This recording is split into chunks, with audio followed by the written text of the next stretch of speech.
A workplace smear campaign usually does not start with a formal accusation. It starts smaller, A look, a concern. a sentence soft enough to deny later. She's been different lately. She's hard to approach. The vibe is off.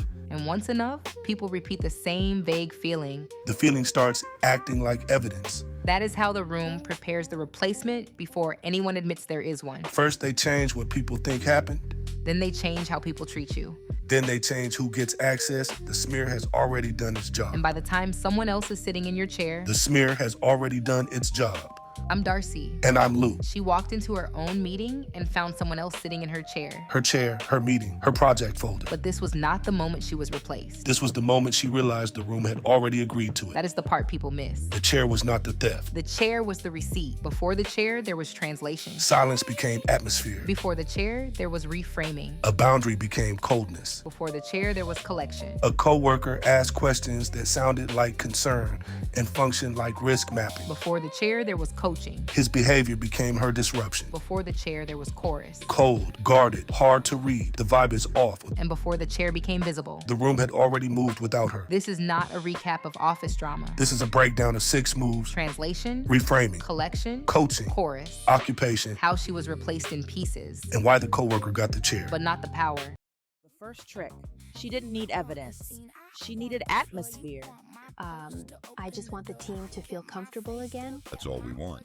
Summary: the coworker's first real move is not gossip, it is translation. The narrator gives her nothing emotional, so the coworker turns quiet into meaning. Move 1, translation. This is where silence becomes a usable object. The narrator gives no breakdown, no confession, no dramatic sentence. So the coworker creates a sentence for her. She's hard to approach. People don't know how to talk to her. I don't think I'm the only one. That last line matters because it turns one observer into an imaginary crowd. Exactly. Translation is powerful because it does not need the target's words. It only needs the target's absence of performance. And once silence has been translated, the narrator is no longer quiet. She is now guarded. She is now cold. She is now hard to approach. That is new value for the audience. Watch for the person who explains your silence before asking what happened.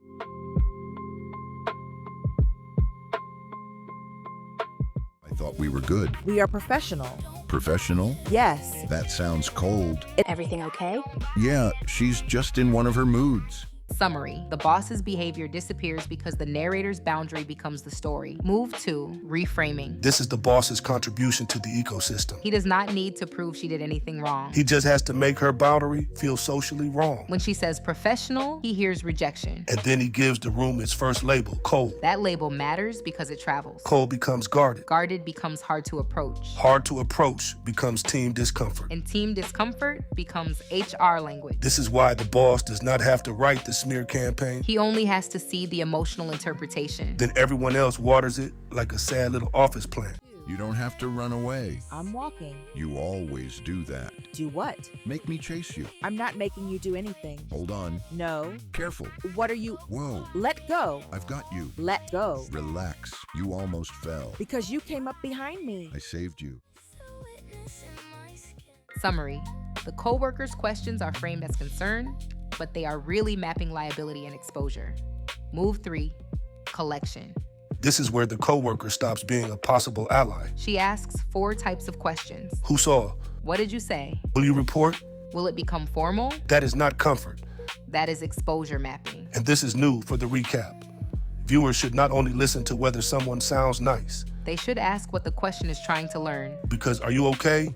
And are you going to HR may wear the same concerned face. but they serve different masters. One protects the person, The other protects the room. Did anyone else see what happened? See what? In the hallway. People walk through hallways. Right, I just mean, did anyone say anything? No.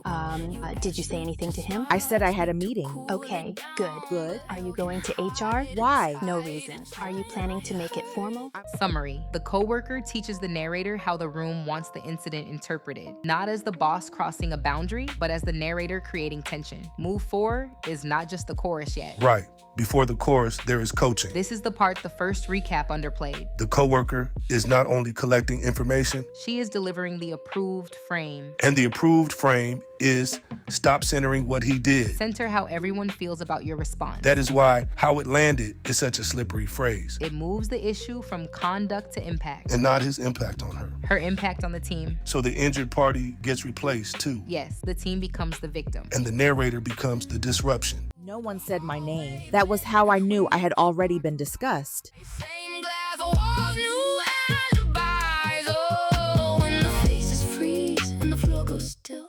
Summary. The team repeats the frame until it sounds like consensus. Move 5. Chorus. This is where the frame becomes social reality. Nobody has to accuse her of anything specific. They just repeat atmospheric words, Cold. hard to read, Vibe is off. making people nervous. And this is why the narrator's case is hard. Because how do you disprove fog? You do not disprove fog emotionally. You document the room where fog appeared. That's the point. So documentation is not about guaranteed legal victory. It is about refusing to let vague feelings become the only record. Easier to talk to. Now it feels like you have to be careful. Like anything could become a problem. Nobody had to accuse me of anything concrete. They just had to repeat the same weather report. The vibe is off. The energy is different. She's hard to read. She's making people nervous. Summary.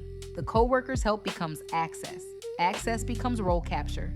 Role capture becomes the chair. Move 6. Occupation. Help becomes access. Access becomes role capture. Role capture becomes the chair. The coworker does not say, I am replacing her. She says, I can take that update.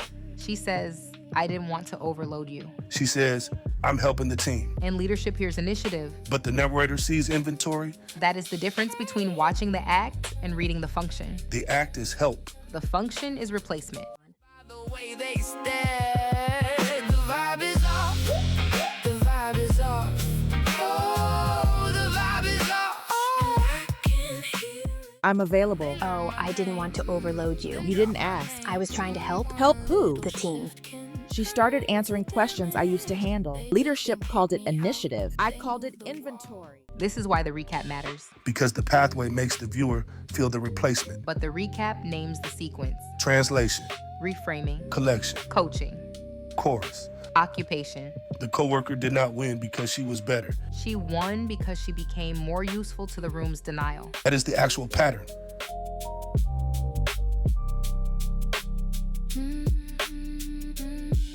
The coworker got the chair, The file, the meeting. the boss's smile. But the chair was not power. It was placement. The coworker became useful furniture in a room that kept moving. And the narrator. She stopped confusing proximity with authority. She stopped confusing being included with being safe. She stopped confusing the chair with power. So the next time you watch this pathway, do not ask only who sat in the chair. Ask what had to be translated, reframed, collected, coached, repeated, and occupied before the room made that chair available. So she thought she replaced you. She did. But I didn't lose my seat. what did you do? I refused to become part of the furniture. She thought the chair made her powerful. I knew better. The room was already moving, and I was done moving with it. I didn't lose my seat. I refused to become part of the furniture. The pathway is complete. The pattern is not. She told a trusted coworker. Responsible choice, terrible room. And that's exactly why we need to talk about it. Because this route looked safe. But safety changes when the system is already protecting itself. So come with us. We're breaking down what happened, what shifted, and what the coworker really became. Witness, ally, leak. That's the debrief. Join us Then go back and choose again.